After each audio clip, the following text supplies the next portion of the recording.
Amerika Birleşik Devletleri Başkanı Donald Trump Panama'yı bir kez daha tehdit etti. Kanalda kontrolü geri almazsak çok güçlü bir şey olacak dedi. Bu sırada Dışişleri Bakanı Marco Rubio Panama'da temaslarda bulunuyordu.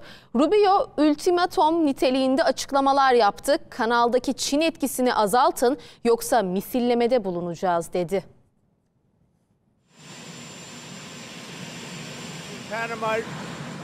Panama kanalını ya geri alacağız ya da çok güçlü bir şey olacak.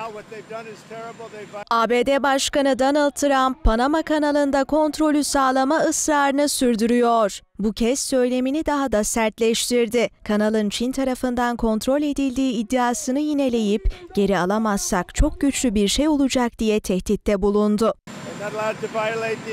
Panama anlaşmayı ihlal etti. Kanalı Çin yönetiyor ama kanal Çin'e verilmedi. Aptalca bir şekilde Panama'ya verilmişti. Kanalı geri alacağız ya da çok güçlü bir şey olacak.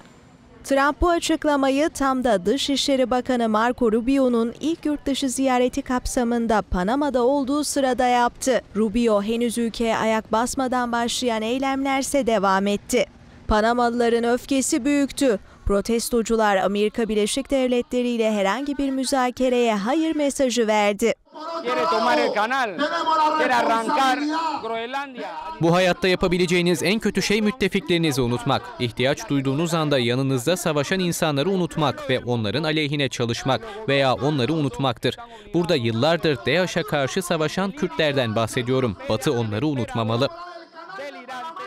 ABD Dışişleri Bakanı Rubio protestoların gölgesinde kanalı ziyaret etti ve Panama Devlet Başkanı José Raúl Mulino ile bir araya geldi. Panama yönetimine ultimatom veren Rubio, ya Çin'in kanal üzerindeki etkisine son verin ya da ABD misillemede bulunacak dedi.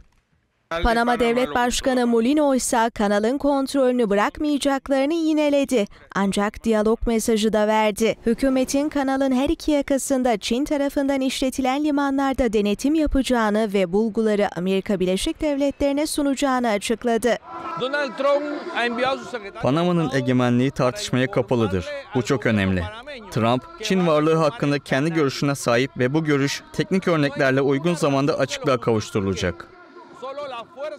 Kanalın inşasında rol üstlenen Amerika Birleşik Devletleri 1999'da yönetimi Panama'ya devretmişti. Ancak Trump, Panama hükümetini kanalın kullanımı için aşırı ücret talep etmekle suçluyor. Hatta kanalın yönetiminde Çin'in etkisi olduğunu ileri sürüyor.